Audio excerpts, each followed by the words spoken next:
और भाइयों क्या हाल है। अब पढ़ेंगे हम आज से पेरिटाइटिस, इन्फ्लेमेशन ऑफ कॉर्निया।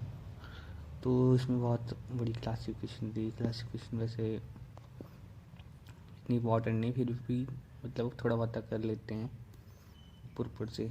तो वह पहली बात, जो कैरिटाइटिस होता है उसमें याद रखना, उसमें हमेशा करेक्टरिस्टिक फीचर उसके 3 याद रखने हैं हमने।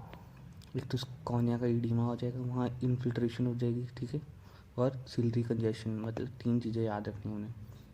ये तो कॉर्निया का ईडिमा होएगा, एक वहाँ पे इन्फिल्ट्रेशन हो रही है, तीसरा हमारे पास कंजेशन होएगी, सिलरी कंजेशन, ठीक है। फिर है क्लासिफिकेशन। क्लासिफिकेशन 2 उसमें बांटी जाती है, मॉर्फोलॉजिकली या फिर इटियोलॉजिकली। मॉर्फोलॉजिकली जो 2 है, एक है कि अल्सर फॉर्म हो रही या अल्सर फॉर्म नहीं हो रही। तो अल्सरेटिव केराटाइटिस, उसमें भी डिपेंडिंग ऑन लोकेशन, उसकी प्यूलेंस प्यूलेंट है कि नहीं है, उसमें हाइपोपियन है कि नहीं है, कैसा अल्सर डेप्थ, उसकी डेप्थ कितनी है, और उसमें स्लग फॉर्मेशन है कि नहीं है, तो उस बेसिस पे भी अलग अलग है।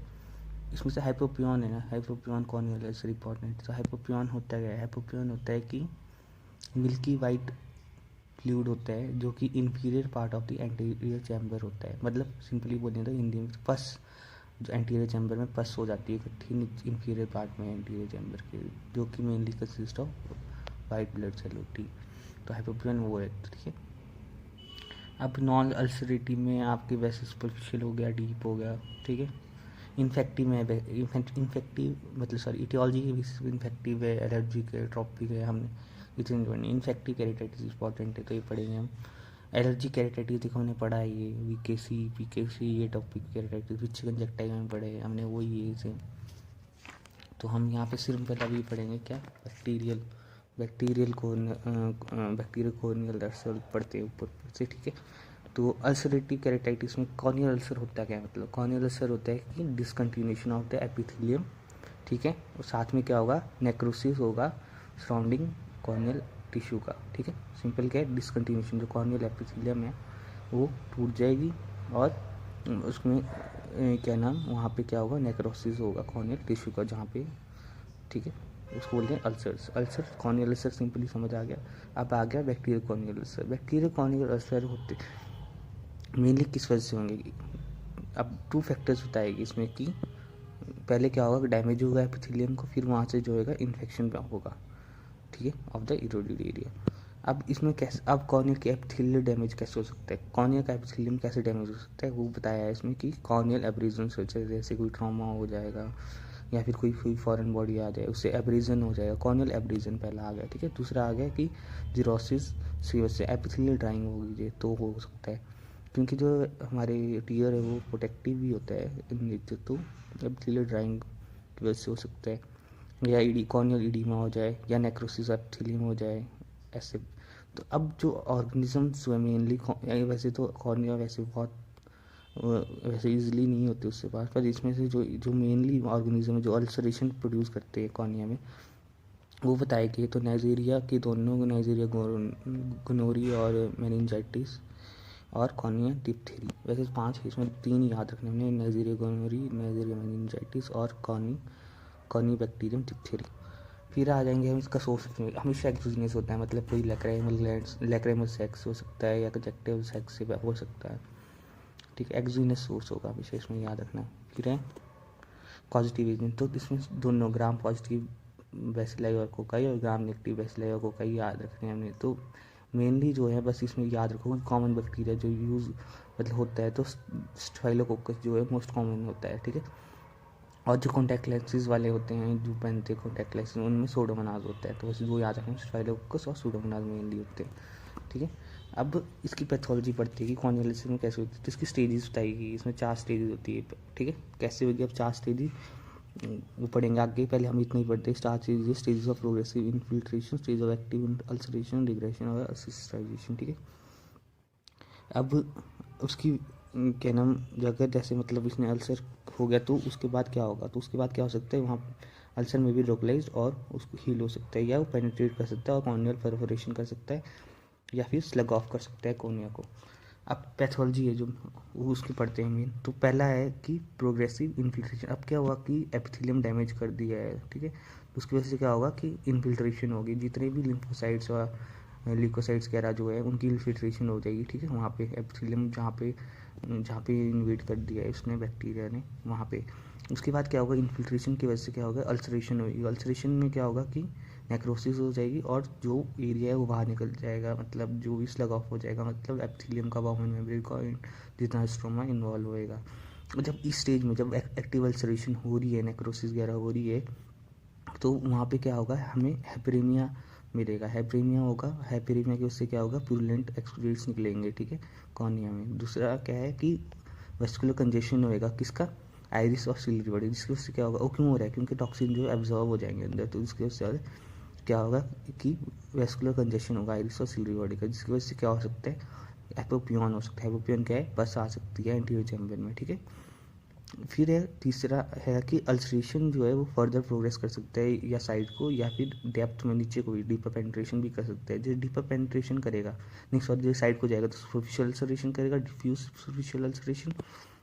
और अगर उसने परफोरेशन कर दिया, नीचे को चले डीप पेनिट्रेशन करा, तो क्या होगा, या तो परफोरेशन हो सकती है या फिर क्या होगा, डेस्मेटोसील फॉर्मेशन। अब डेस्मिड मेम्ब्रेन जो होती है वो पैथोलॉजी के लिए रेजिस्टेंट होती है, तो वहाँ पे क्या होगा, डेस्मिड वेसिकल्स की फॉर्म में आ जाता है। जैसे यहाँ इमेज उठाइए, देखो ये इधर देखो, ये जो है डेस्मेटोसील है, मतलब एक वेसिकल जैसा फॉर्म हो जाता है, ये जो वेसिकल है ये वेसिकल जैसा फॉर्म हो जाएगा, ठीक है, ये होता है डेस्मेटोसील, ठीक है। फिर है तीसरी स्टेज है स्टेज ऑफ डिक्शन। अब क्या होगा कि हमारा जो बॉडी है वो डिफेंस मैकेनिज्म एक्टिवेट कर दिया, चाहे वो एंटीबॉडी मीडिएटेड है चाहे वो सेलुलर है, ठीक है। तो इसकी वजह से क्या होगा कि ल्यूकोसाइट्स जो आएंगे वो उसको न्यूट्रलाइज करेंगे, फैगोसाइटोज करेंगे, ठीक है, ऑर्गेनिज्म को, और जो भी नेक्रोसिस करेंगे जितना भी सेल डिलीवरी से उसको, ठीक है। इस स्टेज में ऐसा होगा, ये किस वजह से होगा कि वस्कुलरिटी जो वस्कुलराइजेशन इंक्रीज हो जाएगी, उसकी वजह से हो जाएगा ये, ठीक है। लास्ट स्टेज में क्या होगा कि जो अब ये हो गया है, ये डिग्रेशन शुरू हो गया, डिफेंस मैकेनिज्म एक्टिवेट हो गया, उसकी वजह से क्या होगा, हीलिंग शुरू हो जाएगी, जिसकी वजह से स्कार फॉर्म हो जाएगा। अब स्कार की डिग्री वेरी कर सकती है। अगर स्कार ने सिर्फ एपिथेलियम को करा है तो वो कम्प्लीटली रिजॉल्व हो जाएगा, उसमें कोई ऑपेसिटी नहीं रखेगा।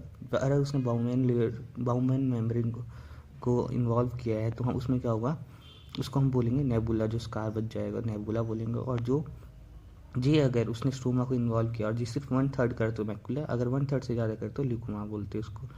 और पैथोलॉजी अगर जो उसने परफोरेशन कर दिया तो परफोरेशन जो होगी वो कब होगी, जब डेस्मेटोसील बन जाएगा। अब डेस्मेटोसील जो है वो क्या बना है, वो क्योंकि डेस्मेट मेम्ब्रेन एक प्रोटेक्टिव है, तो डेस्मेटोसील बना है। अगर उसको पेशेंट को अगर कफ होएगा, स्नीज करेगा, तो क्या होगा कि वो परफोरेट कर देगा अंदर को, ठीक है, परफोरेट करेगा, तो उसकी वजह से क्या होगा, आईओपी डिक्रीज होगा। पहले तो उसमें सैक्रोसिंग निकल जाएगा, जिसकी वजह से आईओपी डिक्रीज होगा, और क्या होगा, आइरिस और लेंस डायफ्राम जो आगे को आएगा, ठीक है।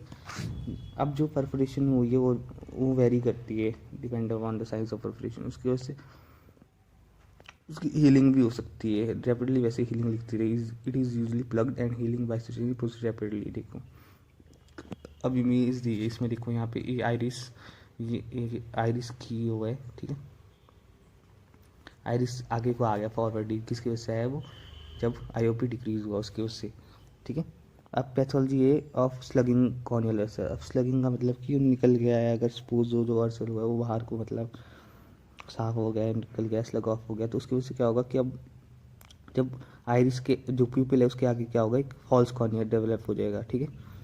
क्योंकि क्या होगा, आइरिस के आगे क्या होगा, एक्सुडेट्स जो है कवर करेंगे उसको, तो फॉल्स कॉर्निया। अब जब फॉल्स कॉर्निया बन गया है तो उसके आगे क्या होगा कि अब जो एपिथेलियम है कॉर्नियल की और कंजक्टिवा की, वो क्या करेंगे, उसके ऊपर ग्रो करनी शुरू हो जाएगी, जिसकी वजह से बनेगा सूडो कॉर्निया, ठीक है।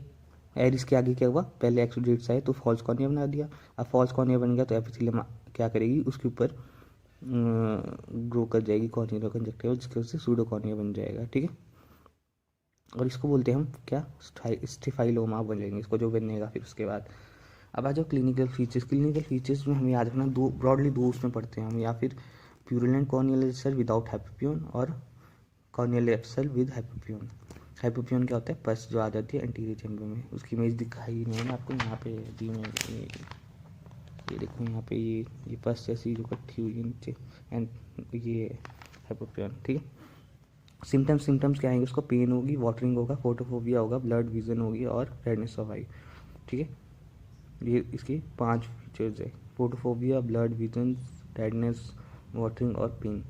अब इस साइंस इंपॉर्टेंट है, हम साइंस देखने पड़ेंगे क्योंकि तो स्वेलिंग ऑफ आईलिड्स की स्वेलिंग होगी, ठीक है, वेलोरोस्पाज्म होएगा, कंजक्टिवा देखेंगे तो कीमोसिस हो जाएगा, हाइपरेमिया हो जाएगा और सिलरी कंजेशन होगी, ठीक है। इसमें इस इमेज में देख सकते हैं, देखो कंजक्टिवा में हमें दिख रहा है हाइपरेमिया हो गया है इसका, ठीक है, सिलरी कंजेशन भी दिख रहा है। फिर अब है जो कॉर्नियल अल्सर है ना, वो जब हम यूजली जो स्टार्ट होता है तो उसका कलर जो होता है ग्रीनिश वाइट होता है, ठीक है। फिर अब इसमें एक करेक्टरिस्टिक फीचर्स बताया है कि एक बैक्टीरिया कॉर्नियल अल्सर की जो फीचर क्या होते हैं, yellow white area of the cornea, जो कि कैसा हो सकता है, ओवल हो सकता है और इरेगुलर भी हो सकता है इन शेप में, ठीक है। जो उसके मार्जिन होंगे ना ब्लड अल्सर के, वो कैसे होंगे? सोलन होंगे, ठीक है, और हैंगिंग होंगे, ओवर हैंगिंग, ठीक है। फ्लोर देखेंगे तो उसमें हम क्या दिखेगा, वो कवर्ड बाय नेक्रोटिक मटेरियल हो गया। ये देखो एक अल्सर यहाँ दिया है ना, जो ये अल्सर, ये ओवल शेप अल्सर है, ठीक है, और ये रिंग शेप है, ये देखो रिंग शेप, कलर अलग अलग है, ठीक है, क्योंकि अलग अलग बैक्टीरिया ने कॉज किए। तो फिर और क्या दिखेगा? स्टोमल ईडिमा, मतलब जो अगर हम फैक्टरिस्टिक पे जो बोले कॉर्नियल अल्सर के, तो क्या है वो? येलिश वाइट कलर का होगा, इरेगुलर हो सकता है, रेगुलर हो सकता है, इरेगुलर हो सकता है, ओवल हो सकता है, रिंग शेप हो सकता है। उसके मार्जिन जो सोलन होंगे, फ्लोर उसके जो है कवर्ड बाय नेक्रोटिक मटेरियल होगा, और स्टोमल ईडिमा दिखेगा हमें उसके अराउंड एरिया के। अब कैरेक्टरिस्टिक फीचर बताए गए अकॉर्डिंग टू द बैक्टीरिया कैसे, जैसे तो स्टाइलोकोकस और स्टेप्टोकोकस का देखा जाए तो ओवल शेप है, जो ये दिया गया है ना, स्टेप्टो और स्टाइलो का बताया गया है। इसमें क्या है, देखो ओवल शेप है और किस कलर का है? ग्रीनिश वाइट का है, और ये बताया है इसका। और ये है सूडोमोनास का। सूडोमोनास किस में होगा? जो कि कॉन्टैक्ट लेंस वियर करेंगे तो उसका कैसा होगा? उसका होगा थिक ग्रीनिश म्यूकोपुलेंट होगा, ठीक है। और जो एंटीरियोबैक्टीरिया फैमिली उसका रिंग शेप है, कैसा ग्रीनिश वाइट। ये देखो ये जो है ये एंटीरियोबैक्टीरिया जो क्लैप्सिला कोलाई प्रोटियस करते हैं वो हो गया। अब एंटीरियर चैम्बर में देखो मैंने बताया था आपको, हाइपोपियन भी पस भी आ सकते नहीं भी हो सकते, तो एंटीरियर चैम्बर में मे नॉट सो और पस, ठीक है। फिर है आइरिस देखेंगे वो स्लाइटली मडी इन कलर दिखेगा, जो आइरिस है वो मडी इन कलर दिखेगा, याद रखना आइरिस जो है मडी इन कलर दिखेगा, ये इंपॉर्टेंट है। प्यूपिल कैसा होगा? स्मॉल होगा, क्योंकि टॉक्सिन जो है उसने क्या कर दिया है, आइरिस का इन्फ्लामेशन कर दिया है, ठीक है। और आईओपी क्या होगा? समटाइम्स मे बी रेज्ड, क्योंकि इन्फ्लामेटरी ग्लूकोमा होएगा उसको, उस वजह से। इतना सा ये ऊपर से कि इसकी पैथोलॉजी याद रखना, और कौन फीचर्स क्या है मतलब कॉर्नियल अल्सर के, ये इंपॉर्टेंट है। देखो स्टेजेस क्या है उसकी, बाकी कुछ नहीं है, बस इतना सही है।